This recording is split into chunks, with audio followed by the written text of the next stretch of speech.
Hello, everyone, and welcome back to the CDL podcast channel. In this episode today, we've got some news to talk about. The Esports Award nominations are out. Some teams picked up a GM. We've got some rumors coming out about some other teams. The Optic Dynasty Inner Circle episode came out.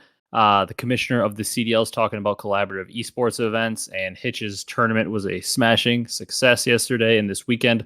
So looking forward to talking about all of that. If you guys enjoy this one, be sure to leave a like, comment, and subscribe on YouTube. And if you're on the audio platforms, drop that follow, drop that 5-star review. We appreciate all the support. And without further ado, let's jump into this one. Brock, how you doing today? Oh, doing pretty good on this fine Monday, I would say. Little throwback tournament, Black Ops 2 that was this last weekend. I watched a little bit of it. Didn't get to catch all of it, but it was fun to see that happen. Yeah, and we've got a Black Ops 3 show match coming up this Sunday as well. So we get to watch another all-time great game be played at a high level again for probably one of the last times. Mm-hmm. Hopefully, so I'm very, very excited for that. Hopefully next year they get to do like maybe Black Ops 4 throwback. Yeah, they could potentially. I think Hitch said for his tournament they're sticking with Black Ops 2 next year and probably forever, just because it's such a good game and it's easy to get people to want to come out and play it because everybody loves it so much. Yeah, it's like the game. Yeah, when you think of COD esports specifically, and maybe even COD in general, Black Ops 2 is kind of like the game, especially competitive wise, is like the game that everybody thinks of. Yeah. And definitely. I mean, I feel like it's probably the easiest to convince players to do because they love it so much. Mm-hmm. Yeah. We'll talk about that towards the end of the episode. We're going to talk about more relevant news to the CDL first and kind of get through that. We basically just have news to talk about today. I don't know how long we're going to go, but it's not a ton of news. So we'll see. We say it might be a shorter episode, but who knows if it actually will be. So the first thing I want to talk about is the guard in LAG, which has been pretty much a dumpster fire for the past 6+ months since they laid off all their employees. They currently have postings on their website that say opening soon and under construction. There's like a link you can click to like an email for a date of an announcement or something. And it seems like either like maybe a rebranding or some sort of announcement coming soon. And I would think it has to be some sort of a rebranding and like maybe they were sold to somebody or the brand was sold to somebody or something. Or you don't think they would obviously have like an under construction thing on their website for if they were like closing down. They would just be like, hey, we're closing down. Yeah. So obviously they're pivoting forward with something, either new branding or a new era of the org or something, but it just seems so weird that they laid off so much staff and are maybe now sticking around. It just seems so odd because we know even if they were losing money, we know it didn't really hurt them because obviously the owner of the organization owns the Rams and I think many other sports teams. So money-wise, they're overall very in the green. Yeah. Off their NFL franchise that is based in, of all cities, Los Angeles. They're definitely in the green. So the money they were losing on esports, I'm sure, didn't really eat into the Kroenkes' fortune all that much. But it's just interesting to see them continue going when it looked like they wanted absolutely nothing to do with esports just a short time ago. Yeah, now it looks like they're right back into it. Well, and they had their thing with their Valorant team. Yeah, the guard. Yeah. Yeah, where they just didn't want to pay. Like they didn't want to pay for their spot in the Valorant. I forget what the VCT. Yep. So it's just I don't know what they're doing over there. It's not good business. I'll say that. It's odd. And if I was one of those Valorant players, oh my God, if they announced something they're doing with their org to go forward, I would be so pissed. Yeah. If they're like announcing the future of the org, this is what we're going to do, and we're going to do this. And like, can you just give me my rightfully earned spot at the Valorant League? Like, not a lot of things really, really make me upset in esports, but God, when hard working like kids earn their spot in a league like that and get it robbed from them, it pisses me off. Yeah, definitely. All the hard work just to help the org out and then just leave you out of it. Well, and people just have no sympathy that don't at least feel for the players because like I cannot imagine me at 18 like grinding super hard for like a spot. Like let's say I had the talent to become like a professional Call of Duty player or Valorant player, whatever game I liked. I cannot imagine me at 18 grinding super hard and actually earning my spot in the league without a doubt. Like I literally earned my spot. Yep. And then to get it ripped from me through no fault of my own, I would be heartbroken. Yeah. So that's like life changing. You get your dream career. Even put yourself in the shoes of if it wasn't esports. Let's say you're not an esports fan, but like you grinded super hard for your dream career just to have it ripped away from you. How bad would that suck? Yeah, I definitely feel those for those players. Yeah. And now the Garden, they're just doing all this. It's garbage. Yep. So I guess we'll see what the announcement is. Yeah, hopefully positive, but we'll see. Yeah, I have my doubts about it being positive, but we'll see. Yeah. Some other interesting news, to say the least. The Carolina Royal Ravens announced their coach and GM Brock. Mm-hmm. Brian Saint. We have specifically one commenter that is going to be very upset with this. He basically would comment on every video that Brian Saint needs to have his job taken away from him. And yeah, do you want to go ahead with this one? Yeah, I was gonna say, looks like that comment's really back for it with the Yeah. comment. Yeah, but I personally would have someone else other than Brian Saint to be the coach slash GM of the Carolina Royal Ravens. Oh, granted, that's like not saying that Brian Saint is some clueless dude. I think he knows COD very well. Mm-hmm. It's just his track record in Minnesota, record wise, they just didn't have much success. Obviously, they have more success. So you got to give him a little credit because when he was, with them, they did have more success than a good amount of orgs. They were able to win an event and have some high placings. The problem with them is they were so inconsistent, and I feel bad for him in a way because like they're not going to have a good roster on this team, most likely. Not through him not knowing how to evaluate talent or build a roster. They're just not going to have many options, probably because they're going to be paying so low. They pay the minimum. So like this roster's probably going to suck, and then the people that like can't think for themselves or like process what went on are going to think like he had a choice of like they're going to think he could have had the choice of like the Simps and Abezys, and for some reason made whatever roster they end up having, and they're going to say like, oh my god, he's the worst GM ever now too. Can't make a roster, when like in reality he's probably screwed either way. The roster's probably not going to be that good. Yeah, he's gonna have to pick and choose from the whatever's left. Well, and I mean, you can't even blame him for taking the job. I mean, he got offered a job to stay in the CDL. Of course, he's going to take it. Why wouldn't you take it? 100%. Yeah. Like you can't fault him for taking it. But man, he's in a tough spot because it's unlikely that the Carolina Royal Ravens succeed this year. With odds being they're not going to pay much for the roster, and since so many of the players are already gone, they're probably not going to get a great roster. And then on top of it, he's just going to get roasted when they're not having that success. Besides, or apart from the fact that they probably are very unlikely to have success with or without him. Mm-hmm. Yeah, but knows, maybe turn around somehow, find some players. I hope for his sake he does. He seems like a cool dude, but the community is not gonna like this move. I'll say that. Yeah, definitely not gonna like it, but can't fault him, like you said, for taking the job to stay in esports as a whole. Yeah, I mean, dude got offered a job in a dream career. He's not gonna say no, even if it's not the most desirable job. Yeah. So then we've got some Esports Awards nominations for CDL. Players, personalities, organizations, stuff like that. For Team of the Year, the New York Subliners were nominated, the obvious choice from the Call of Duty orgs this year. Yep. Team of the Year is mostly based on, like, I think just in-game performance. I think because they have other categories for like organization of the year and like content of the year and stuff like that for like overall organizational stuff. But Team of the Year, I think, is just strictly in-game performance, not having to do with like your impact on the scene. And obviously, New York is the clear choice in the Call of Duty scene if a Call of Duty team was to get nominated. Yep, they won 3 tournaments. Yeah, and champs. So obvious choice there. And we're not going to mention like the other nominees, obviously, because Brock and I are biased. We're going to say we want the COD people to win every single category. Yep. But New York Subliners is very deserving. Org of the Year, Optic Gaming and 100 Thieves. So obviously they don't just specifically talk COD, they talk like overall. And I guess if this is going like in the year in review, Optic has a decent case considering they won Halo World Championships and have won and been successful in a lot of events. Optic has a good case. 100T, not the best year in COD, but once again, if we're going kind of back to this previous year, they obviously won the World Championship, but I think we're more counting their 23 stuff. But I think 100 Thieves had pretty good success in other esports. I think they had some very good success. Yep. I think they did pretty well in League of Legends. Yeah. But I mean, 2 very good organizations. Yeah. Coach of the Year, D-Real. Interesting one if you had told us that D-Real was going to be nominated for Coach of the Year. After the debacle that was last year, it seemed like he was maybe out of a job and on his way out of the league, and now all of a sudden he's up for Coach of the Year. Crazy turn of events that he was able to have. Great for him, though.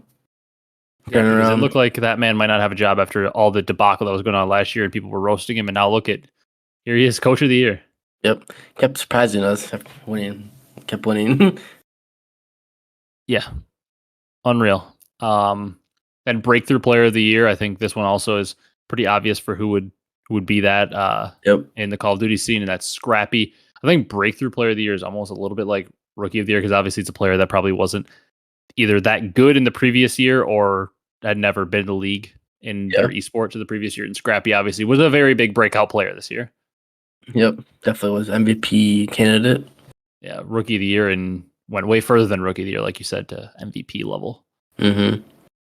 Then 2 players up for Controller Player of the Year for Call of Duty, Hydra and Kismet. Hydra seems like the more obvious choice because Kismet, once again, fantastic year, but Hydra was the CDL MVP, so he seems like the more obvious choice in terms of the Call of Duty players. Yep, super talented. Yeah, and Color Caster of the Year, Chance up for that one. I think he was up for it before. I can't remember if he won it or not, but I know Miles and Maven have both won Play-by-Play Caster of the Year. I really hope. I don't think he won it last time. I could be wrong, but I know Miles has his, so Chance, equal part of that duo, definitely deserves his. Honestly, of almost all of the awards people are nominated for, I almost want this one the most for the Call of Duty scene. I want Chance to win it because Miles has his, and like Miles said when he wanted this award, also kind of goes to Chance because without a good duo, his casting wouldn't seem as good, and vice versa. So I really hope Chance wins it because he's very deserving. He's a very, very, very good color caster. Yep. Chance has grown on me a lot over the years, that's for sure. I know when he first started, I remember way back before we were doing the podcast, you weren't the biggest fan of Chance, and now you always say that you're a huge fan of him. Yeah, him and Miles, one of the best for me. Yeah, we're blessed in Call of Duty, though, because Maven and Merc are also a fantastic duo. And even over time, Study and Lando have become a good duo. And then Brycey and Ton are also a good duo. They're all pretty good. They've grown on me. Yeah. We have in Call of Duty, I guess I don't know how other esports are as well, because I mostly watch Call of Duty. I know there's some legendary casters out there, but we feel pretty damn lucky that we have those, and we even have like Puckett as a host, who's an all-time esports legend. Yeah. Just great speaking of Puckett, he's up for host of the year. I mean, obviously a classic, one of the goats of the esports scene in general. Up for that. Desk Analyst of the Year, Nameless and Alley Cat, both up there. Nameless seems to be up there pretty much every year nominated, but Alley Cat's a really cool one to see because she's really like the first, at least that I know of. I could be missing someone, but she's like one of the first female analysts for Call of Duty that's like been on the desk at a pretty consistent level. So it's kind of cool to see her breaking that barrier, because we usually always see former players or men on the desk, and first female analyst is pretty cool to see up for an award because she's breaking some barriers in Call of Duty. Yeah, she definitely knows her stuff too, that's for sure. Yeah, she always posts her notebook with a trillion notes she takes during the matches, but just in general, obviously Nameless is cool, but for this category, I hope Allie wins just because of the fact that women in esports is such a rare thing. Like, it's such a male-dominated field that it's cool to see. Whenever women kind of break through as analysts or players or whatever it may be, it's kind of cool to see that. So it's nice to see them get recognition. Yep. Then Play-by-Play Caster of the Year, Miles up for that one. Obviously, very well deserved. We talked about it. Let's just say we hope Miles and Chance both win. That'd be kind of cool to see them up there as a duo, but I highly doubt they're going to give both Caster of the Years to one esport, unfortunately. Yeah. Hopefully, though. Yeah. Content Creator of the Year, Scump. This one feels pretty obvious just because, Scump with his reach is so massive, and he created a lot more content this year than in years past with him retiring mid-season. And then also Scump up for Streamer of the Year and Personality of the Year, and Hecz is also up for Personality of the Year. That one's so weird to me because like Hecz isn't as involved in like the influencer life, so it's so weird that he keeps getting nominated for Personality of the Year. Yeah. Not like Org Owner of the Year. I don't think they have a category like that, but he would be if they had that. Yeah. Game of the Year, Call of Duty, we'll just skip that one. I hope it doesn't win because it doesn't deserve It's not going to win it, that's for sure. Though I'm pretty sure Modern Warfare 2019 won Game of the Year at the Esports Awards. So if that game can win it, the worst Call of Duty ever made, anything's possible. Well, literally. And then Content of the Year breakdown. So really the thing we learned here is Scump is sweeping awards or nominations. He's up for Content Creator of the Year, Personality of the Year, Streamer of the Year, and Content of the Year with the breakdown.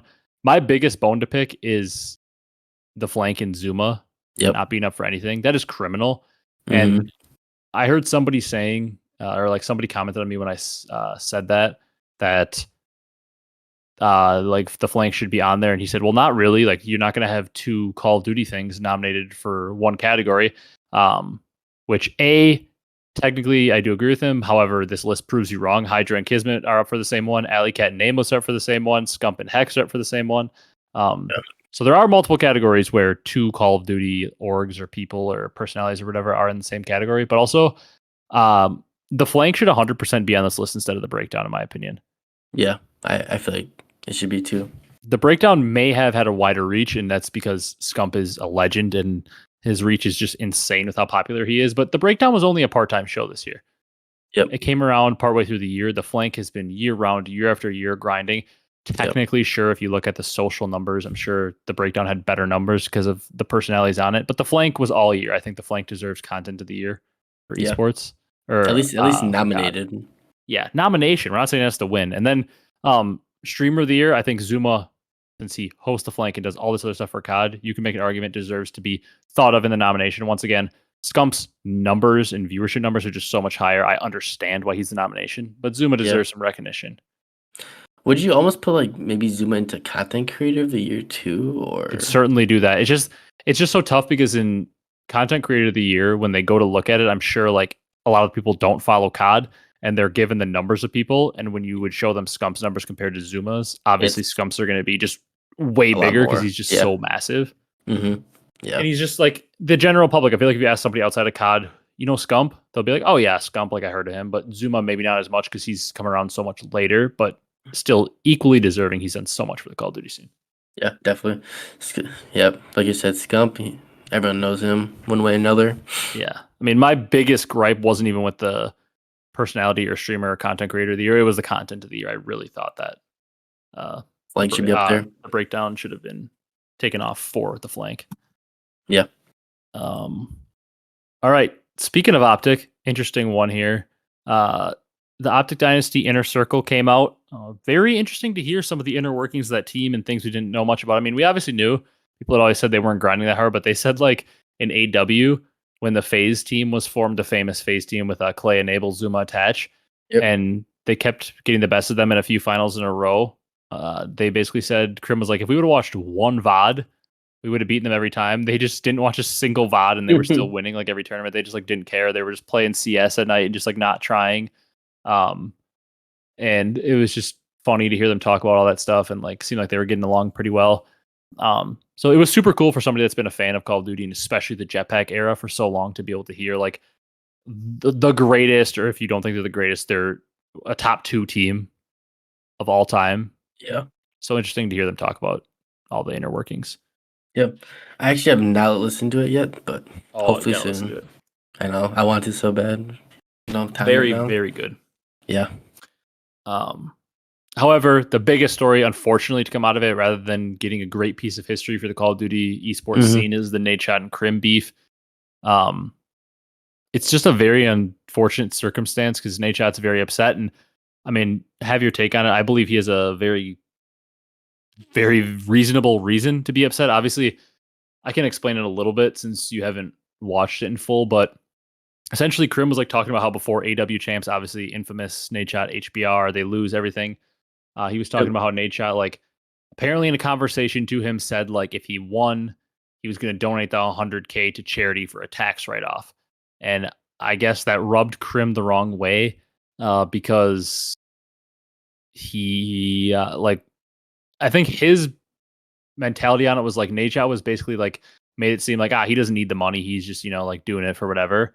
Where Crim was saying like at the time like he had to have that money to live, like he needed it, so he didn't feel like Nadeshot had like the same grind level as him or something. Okay. And like didn't have that same mindset. Now Crim was like trying to get confirmation, and like Karma and Scump and Formal were like, I never heard him say that, like we weren't there. So it's kind of just like Crim's word against Nadeshot, because apparently nobody else ever heard Nadeshot say this except Crim. And we know how Crim can sometimes be. Yeah. He can tend to exaggerate things, or he's a showman. So who knows if it's actually true. Nadeshot basically said that didn't happen, that's not true, or maybe he's like twisting the words on it. But they kind of went on to like beat down Nadeshot. So it was mostly Crim, but he basically said how like that event ended up almost being a blessing in a way, because it ended up making Nadeshot like retire, and they all wanted him off the team anyways, and were basically taking shots at him. Yeah. like saying like they wanted Karma, and like Nadeshot said like, yeah, sure, obviously Karma was a better player than me. There's no denying that, but like he felt it was weird that like Nadeshot in his head has this like insane memory of he three-peated because they won the 4 events before AW champs together in a row. Yep. And Nadeshot has this memory of like we three-peated, we four-peated, like this is one of my greatest memories in my career, like my professional life, and like now everybody's just trashing and saying I was a bad player and they didn't want to play with me anyways. So like he's like, well, it's something that happened 8 years ago. It shouldn't upset me this much, but for some reason it does. I fully understand where he's coming from. Like if I had won 4 straight events and Nadeshot has like what I think like around 8, 9, 10 wins in his career, and he had won. Yeah, he had won 4 in a row with these guys, and it was like his greatest memory of his professional career, and like one of the greatest memories of his life. And now all of his former teammates are saying how during the time they wanted nothing more than to get him off the team. Damn. I can understand how he could be upset by that. Yeah, I would be upset too by that. Because that's like one of your greatest memories of your life. Like, damn, this was a time where we're like with my boys, we were grinding, we made a bunch of money, and like it's what changed our life. And like as a professional Call of Duty player, like winning tournaments is like the pinnacle of what you can do, obviously. Yeah. And he wins a bunch of row, and he felt like they were trashing him. And then he was like upset that like Scump or nobody really stood up for him. So it was tough to see, and obviously then he backed out of Hitch's event, which really sucked because it would have been fun to watch Nadeshot play on LAN for the first time in ages. Yeah, definitely. It's just sad. It's kind of sad. So bashing him and all that. And I also see his point. Like he was like, sure, I'm not technically the part of the dynasty everybody thinks about, but I did win the first 4 events in that run. And then if you were going to like kind of shoot me down and criticize me, you could at least have me in the room to defend myself. And I also get that like it's not anybody in life, no matter what it's about, you don't want to have a bunch of people in a room just talking trash about you and you're not there to defend yourself. It's one of the worst feelings. Yeah, it's helpless. Yeah, when everybody's just bashing you for whatever, it could be for anything. The person you are, whatever it is, like you never want to have people bashing you in a room you're not in. Nobody likes that. Yeah, like say it to my face and all that. Yeah. And then Crim wanted to make a video on it, like apologizing to him and like explaining the situation, and decided not to. And apparently they called and texted Nadeshot, and Nadeshot was just like, I'm not in a headspace to want to make up with him right now, but I'll talk to him eventually. So sad situation, and kind of sucks that it came out of that video, but it was fun to see that video. Yeah. I should definitely got to watch that soon. Yeah. It's like almost 2 hours long. It's really good. It's like a full podcast.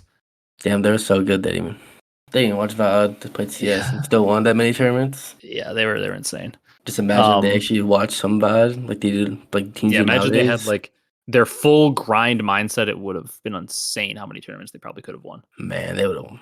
Just think about how many more they could have won. Yeah. In the time period. Yeah, and then the next thing we got to talk about, Daniel Say, the CEO of the CDL, like I believe OWL as well, claimed there's a lot of potential for collaborative esports events across all Activision titles, aka the CDL, OWL, Warzone, and COD Mobile. I was very excited to read this. Basically like an old school MLG type format. Extremely excited for it because one, I think the OWL needs more help from the CDL than we need help from them, because obviously the CDL is bigger. But hey, I'm sure there's some Overwatch fans that don't watch the Call of Duty League, and maybe if you integrated the tournaments together, they could become a fan. And obviously the OWL could use it from Call of Duty. Tons of Warzone fans, I'm sure, that don't watch the CDL, so that'd be nice. And then the most underrated aspect, COD Mobile. I'm not really a mobile game guy, but mobile games are massive. If you think about it, they're always the most accessible. There's more people out there that own smartphones than any console or PC or anything. Pretty much anybody in a country with them available has a smartphone. Like you'd almost never see anybody whose phone is anything but an iPhone or an Android. Yeah. You don't really see those flip phones anymore. Yeah. I mean, mobile games are the most accessible thing in the world for games. Because everybody basically needs to have a phone, and there's a lot of people that don't have a PC or maybe don't have access to a console, but they sure have a phone and can play mobile games. So that is the most exciting part, is all these COD Mobile fans can maybe get interested. Because obviously if they're interested in COD Mobile and the competitive aspect of that, there's a good chance they'd like to watch the CDL. Oh, 100%. If they don't already. And maybe that turns into them buying an Xbox or a PC. Yep, and continuing to watch or something. Yeah. But also could make the events super fun. Like, I don't watch the OWL, but I've played plenty of Overwatch in my life, where if they were both together and COD had a little break, I'd go walk over to Overwatch and watch a match. And Yeah. I don't play Warzone, and everybody knows I'm pretty against Warzone. I just don't like it. But like, there's nothing else on. I'd walk over and go watch a guy trying to get a bunch of kills in some competitive Warzone, or even COD Mobile. I'd go tune into it if I was at the event. Yeah, 100% if I was there in person watching. Yeah, and it makes it like a cool type of like festival like atmosphere, is what he was saying. Mm-hmm. That'd be So I'm very excited for that. That'd be cool if that comes to fruition. Yeah, obviously the online viewing experience probably wouldn't change much because if you're gonna watch the CDL, you're just gonna watch the CDL. But like the in-person, Yeah. in-person stuff would get better, and they probably like cross promote it on streams as well. Like if you're watching the OWL stream, I'm sure they'd like kick it to the CDL stream for a second and like tell you where to go, or vice versa. Yeah, and that'd be the one. Like if you've never been to an event, online event, LAN event, I should say, go to that one. Yeah, that'd be extremely fun. Yeah, and it's a dream come true for people because I'm sure there is definitely a crossover between people that are big Warzone fans and CDL fans, or big OWL and CDL fans. Like I'm sure there's definitely a crossover for people that love both. So that'd be the dream event for people like that. You can go kill two birds with one stone and watch all of that. Yeah, definitely. Then last thing we have to talk about, Hitch's tournament for men's mental health raised, I believe it was upwards of 200K. That's insane for a weekend tournament of basically just like the COD community, and Pringles was dropping huge donations. So that was insane to see. Very happy to see it. Scump Karma. We'll talk more about the actual charity, I think, at the end. That's kind of how I want to wrap up the episode. But in terms of the tournament, Scump, Karma, Pred, and Shotzzy get the W. Scump had easily the best KD of the weekend. The kids still got it. Oh, he's got it. Yeah. Just a fun event watching BO2. Incredible. And then did you see the whole thing on Twitter about people, like the weird people that like hate COD pros for some reason, were like saying that, oh, see, COD pros suck without aim assist, because there was like clips of them obviously like missing shots and stuff on BO2. Yeah, I did see that. Yeah, they're hating. Which I remember, like I played a couple games like BO2 and stuff when like the servers got turned back on, and like I'm nowhere near the level of Scump, Karma, Pred, Shotzzy, Crim, Hecz, Clay, all these guys that were there. But even I was like, man, this is a lot harder to shoot on now when we're not used to the input delay and like the less aim assist compared to what we have now. But I can promise you, the pros are still very good, and they would smoke you. It's just they also said they were playing on extreme input delay with like a weird controller and a weird like Bluetooth like Cronus type device adapter. Yeah, so very, very, very tough circumstances and everything. But I can promise you, the pros are still very good. They're not aim assist made, because guess what? They were also very good back in the day when they played Black Ops 2 with the same aim assist and input delay. Yeah. Just you can tell from old games how aim assist, strong aim assist is now. It shoots for you. Yeah, you can definitely tell it's so much stronger nowadays. But the people are very dumb that think it takes anything away from how good the pros are. Yeah, definitely does not, because it's just more than just aiming at the pro level. So much more. Anyways, though, the most important part of the event, not the Call of Duty or anything that we saw on a Twitter with the controversy, was over 200K raised in one weekend for Movember, I believe the charity's called it. It's a men's mental health organization, which obviously any of you that don't know or like follow Hitch, it's a big deal for him, because I believe his dad took his own life back when Hitch was like 18 or something. So obviously a charity that means a lot to Hitch, because personal experience, unfortunately, he has with it. But tons of money donated, and very, very, very cool. It would be a very fun event to go to. I wish we lived closer to Texas, obviously very far away, because like if it was more local and was like drivable, I would love to just like pull up, go spend the weekend there, and just go hang out, because they're playing Smash. They have all these kinds of giveaways, and you can make donations and just watch some Black Ops. So it'd be fun to just go hang out there for the weekend. Yeah, just obviously it's a tough trip. Yeah. But cool thing for me, because we've talked about it multiple times in the podcast, but this is also one of the causes that, and Brock knows this, but like one ultimate goal that we want to do with the podcast is I would love to host like an S&D tournament that raises money for the same charity or men's mental health. But I mean, obviously we're not going to be able to raise 200K at the scale of the boys in Optic, but I mean, any money would be cool to raise. And that's like a goal of mine and ours as a podcast, is to be able to host a tournament for charity like that. Yeah. So hopefully one day we're at a scale where we have the ability to do something like that. So that was very cool to see, because one of the causes, men's mental health and mental health in general, that means the most to me. So I would very much like to host an event like that one day. And shout out to Hitch, because $200K in a weekend while throwing a tournament that took him a ton of work to set up is absolutely incredible. Yeah, that's the stuff you just love to see from Hitch and crew and overall people do it around the world. Well, and everybody donating, you love to see it. That as a community, you know, for how much flack video game communities and especially Call of Duty get in general, when they really got to show out for a good cause, they'll show out. Yeah, 200K is not something to just bat your eye at. That's an incredible amount of money to raise. Yeah, it definitely is. Yeah. So something that, spoiler alert for something we're looking to do in the future, we want to get to the scale where we can throw an S&D tournament, even if it's with a goal to raise, I don't even want to put a number amount on it, but a goal to raise $1. That's what we're saying. That's our goal.